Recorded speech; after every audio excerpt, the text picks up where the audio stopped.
Now, it's not quite Halloween yet, but things have gotten scary for the New York Jets. Their Week 8 matchup in Foxborough against the Patriots had been talked about as a must-win game for Gang Green. However, the team came up short, falling to the Pats on Sunday afternoon, 25-22. The Jets' losing streak is now at 5 games. And joining me to talk about the Jets is a host on WFAN, Danielle McCartan. She's not scary at all. She's wonderful. I hope you're doing well. Danielle, how's it going?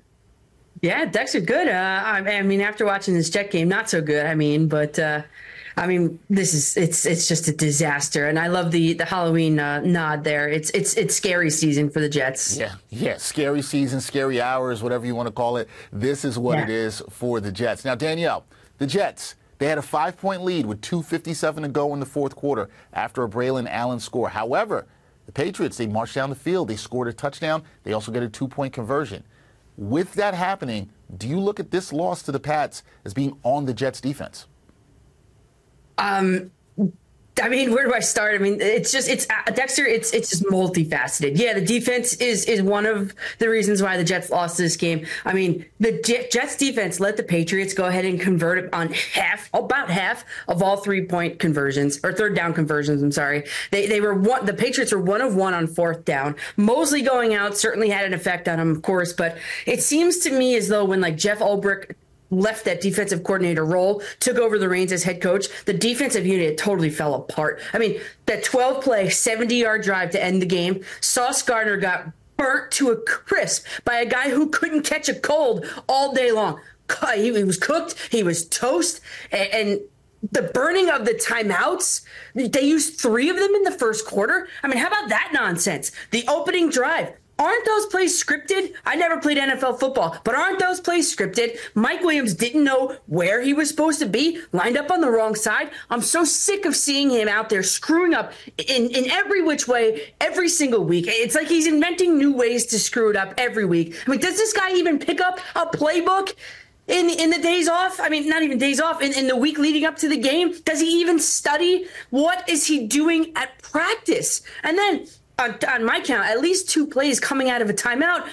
You didn't even have enough time to figure it out in the timeout, delay a game, one of which in the red zone. I mean, what is wrong with this team? And by the way, the coach played not to lose late in the third quarter, decided to kick a field goal to go up by 2 on a 3rd and 1.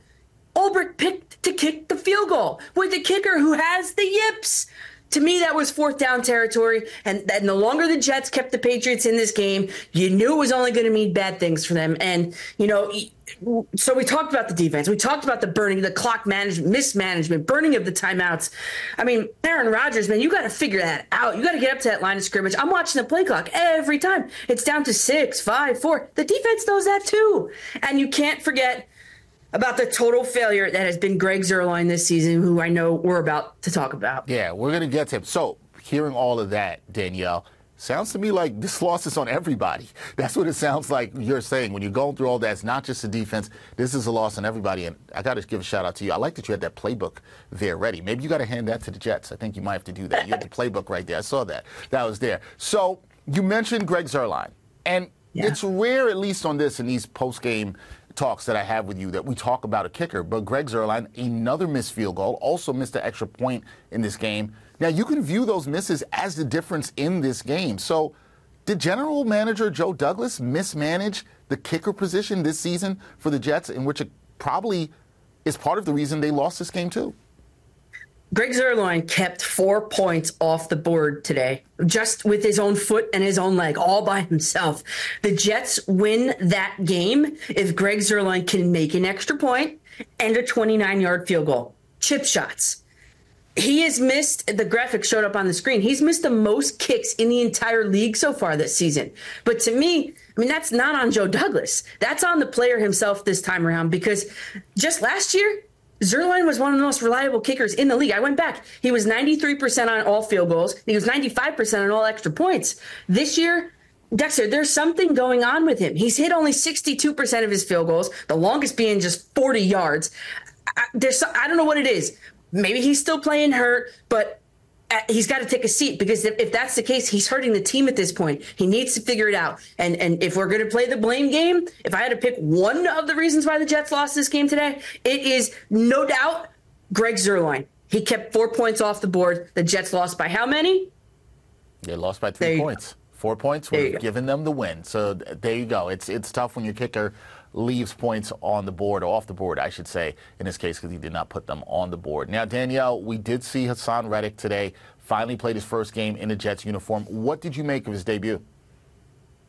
Was he really out there? I mean, did you even really actually see him? He was totally non-existent. Hassan Reddick was non-existent in this game. He played 26 snaps. He only had 2 pressures. And guess how many tackles? 0. And, how hard it is to, get after the quarterback with one of the worst offensive lines in the league. Apparently, it's really hard for Hassan Reddick. And my fear for him is this, that he's just out there so he doesn't get fined. He's playing comfortably. He's playing safely. He's playing not to get hurt, and then try to secure the bag in the offseason. He had absolutely 0 impact in his 26 snaps in today's game. So are you sure you saw him out there? Because I can't even recall a play in which I did see him out there. It didn't feel like 26 snaps. I'll say that. It didn't feel like that watching the game. It didn't feel like it. I do think you bring up an interesting point about him now that he's back in the fold with the team. Is he really going full strength? And just to stay on that, Danielle, and follow up with you. If that's the case, which you theorized there, and he's not going full strength and playing just so he doesn't get fined, that can't help with the locker room vibe for this team, right? No doubt. There's no doubt. I mean, it sounds like to me, and when I watch this Jets team, it sounds to me that it's a bunch of however many guys on that roster all playing for me. Myself, the name on the back of my jersey, not the emblem on the front of it. And that's just, if that is actually the case, I mean, that's just one more reason why this Jets team isn't going to do much, if anything. They are a bunch of individuals playing with the same uniform on, and that doesn't win you games. So you saw all the videos of Hassan Reddick staying in shape and all of that. Okay, he's got one job: go get the quarterback. He couldn't accomplish it today against a subpar offensive line. So to me, I'm gonna go ahead and question the effort of Hassan Reddick moving forward, until I see differently. All right, we'll see if we see that differently as they move forward. We'll get to the Jets moving forward. But right now, the Jets are 2-6. They've lost 5 straight games. So here's my question, Danielle. Is this rock bottom for the Jets, or is there still a season here that can be saved for Gang Green? I mean, the Texans are 6-2. They're coming to town on a short week. I don't know if saved is the right word, because I looked this up too. Since 1990, a team with the Jets record 2-6, they've made the playoffs only 1.6% of the time. 1.6. So, I mean, if you're looking for a way to salvage this Jets season or to rationalize what lies ahead for this Jets team, you look at their strength of schedule. They've got the 12th easiest strength of schedule remaining. They've got to run the table. Rodgers has done it before. And to me, I think they'd have to get through that Halloween game. And for me personally, if that's a loss, to make it, 6 in a row? I mean, at that point, I think you call in Freddy Krueger, you kill the Jets' Super Bowl dreams, and you sell the team. The nightmare on Jets Drive is over if the Jets lose on Halloween. See, this is why I appreciate you, Danielle. Love the Halloween theme, keeping it going. Got the nightmare on Jets Drive, which is what Jets fans don't want to see. But as we said, things have gotten really scary. Okay, last thing for me, because you just mentioned this. Quick turnaround for the Jets. They play the Texans on Thursday night. What are you going to be keeping your eye on in their Week 9 matchup with Houston? Yeah, I can't believe it's Week 9, too, by the way. I'm going to be there. I'm going to be in the building that night, and it's going to be 80 degrees, and I want to sit my butt in my chair, and I want to watch the Jets win the game. But in order to do that, they're going to have the first thing I'm looking for is, does this team have a pulse? And are they not doing their best impression of The Walking Dead on Halloween? I mean, they need to have a pulse. They need to put points up on the board on drive number 1, the pre-scripted drive number 1. I don't want to see Mike Williams line up on the wrong side of the field, false start penalties, this and that. I want them to go get after it from drive number 1 with some points on the board. And I'm not talking field goal. I'm talking touchdown. I'm also looking for Hassan Reddick to take off the ghost costume and wear a leather face mask and get after the quarterback like the guy from Texas Chainsaw Massacre. And I'm looking for, by the way, and I know I won't see this on the field from my chair in the stands, but I'm looking for one leader, one guy to step up in that locker room, and for everyone else to sit back and listen to him. Because in my opinion, you can't have Devontae Adams, who just flew in from Las Vegas, showing up and standing on his soapbox and dictating to this organization, these players, what's going on there. It has to be one leader. To me, like I said before, it seems like a bunch of individuals playing with the same uniform on, and that's not good. And finally, trick or treat, I want Greg Zuerlein to make his field goals. Is that too much to ask for? It might be. It might. Who knows at this point? I wish I had a good answer for you, Danielle. I don't know. It would be put it like this.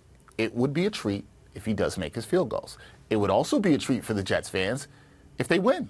That's what they need. A Halloween gift. We ran this Halloween theme throughout this interview, and the Jets need a little bit of a treat come this Thursday on Halloween. That is Danielle McCartan of WFAN. Check her out. Always does a great job talking football with me here after the games. Danielle, be well. Enjoy your Halloween, and we will talk soon. Yeah, Dexter, happy Halloween. Let's go, Jets. Let's go.